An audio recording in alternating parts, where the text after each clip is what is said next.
Okay, here we go. 10 minutes starts now. Hello and welcome to the fourth episode of the STEPN Injury Prevention Podcast. My name is Phil White and I am a marathon running physio with a Doctor of Physio degree and exercise sports science degree. I'm doing these episodes just to try and help people maintain their running load as everyone gets excited about earning GST and STEPN. I think it's just going to be a real challenge to make this sustainable from a physical side of thing, especially as you up your energy and start to run longer and longer per day. So just trying to give you guys all the information I can about strength conditioning and running conditioning to make it a sustainable habit and a big earner for you, while also just keeping yourself injury free and stopping any issues coming up down the line. What I want to talk today about is this idea of macro and micro loading. Now, this might sound quite jargony, and I guess it is, but these are really key concepts to understand from the get-go to figure out how you can maintain your running load and prepare your body to be able to handle more and more. So with the words macro and micro, so thinking macro is, your big picture sort of stuff, and then your micro is your smaller sort of thing. So for macro loading, what we're talking about here is basically running programming, but also, I guess, your exercise programming and your general loading throughout the week. So it's kind of, if you think about like the calendar of your week, how much load is your body going through in that week. So now everyone suddenly got this program almost predetermined for them. So for me, who I have currently just the one pair of runners, now I've got that 10 minutes a day that sort of, I feel like I can't not do it now. And for, I guess, you guys out there with uncommons who have a bit more or multiple sneakers, you're getting up to, 20, 30 minutes a day. Suddenly you've got this program where it sort of seems like a set picture where you've got that locked in, and that's and you've got to run at a certain speed for a certain amount of time.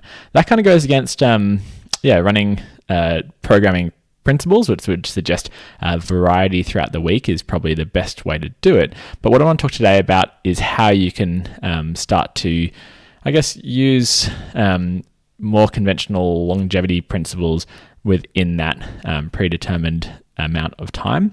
And also looking then, we might not have time, but I might talk about it tomorrow, is this idea of microloading, which is about running technique, which I know is something that people are really curious about.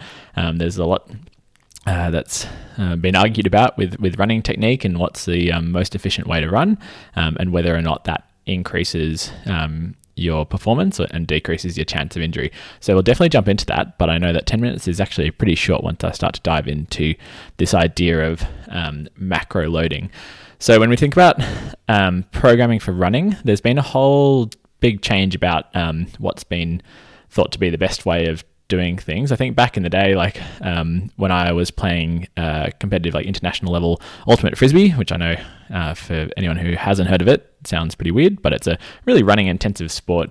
Back in the day, before we had S&C strength and conditioning coaches and much more knowledge on the internet, my running used to be run as fast as you can for 5K multiple times a week and then play as many games as possible throughout the week. Now, this didn't lead to great outcomes because you're basically working at such a high intensity all the time that you don't really get to incorporate much recovery into a week.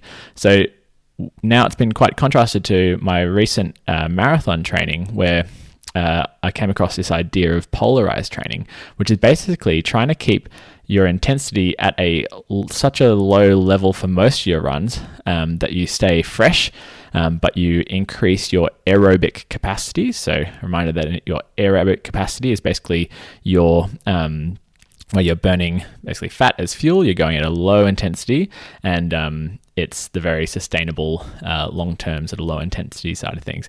Contrast that to anaerobic capacity, where you're using your glycolytic, which is your sugar burning system, and that's for high intensity work that is kind of beyond your sustainable threshold.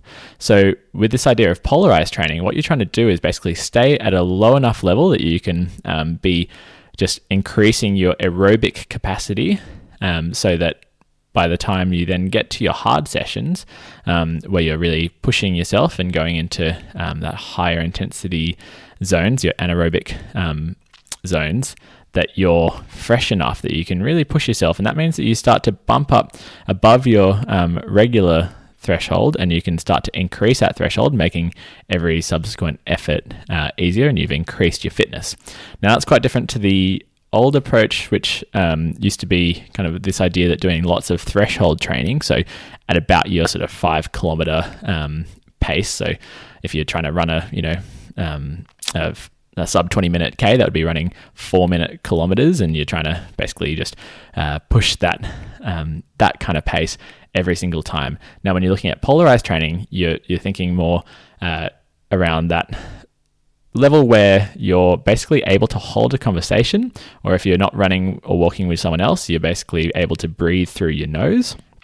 So that kind of keeps you in that ballpark of the right intensity. If you have a heart rate monitor, a way of getting a rough estimate is 180 minus your age. You might have heard of 220 minus your age as being your sort of maximum heart rate, but your 180 minus age is sort of a ballpark for that aerobic threshold, where you start to get into that higher intensity zone. So if you can keep it below there, then that's a really sustainable level of running that you should be able to maintain without too big a demand for lots of recovery. So where this becomes really quite relevant for STEPN, and probably, is something you may have wished you heard before you bought your first pair of sneakers, but if you're going into looking at the different paces needed for your different types of sneakers, if you're going for runners, which are going to be the cheapest, and that 8 kilometer to 12 kilometers, sort of, or up to 20 kilometer, but I don't think many people have 20 kilometers an hour as their aerobic threshold.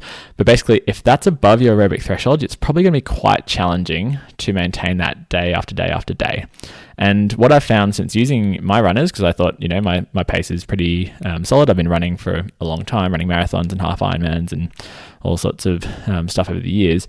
I guess it is quite hard to stay sort of at that like 8 to 10 kilometer an hour zone, because you just get a bit worried that you're going to drop underneath, and any sort of slight changes in GPS signal you can sometimes dip under, which is really frustrating. You want to try and keep your GST earnings up as high as possible. So basically, if you're not comfortable at running that sort of 10 to 12 kilometer an hour and maintaining your sort of in that aerobic zone, then it's probably going to be quite challenging to make this like using runners as your primary thing, like sustainable without causing injury. Now, that's not to say that you can't, and we'll be looking at different ways of basically increasing your anaerobic and aerobic ability, as well as your strength.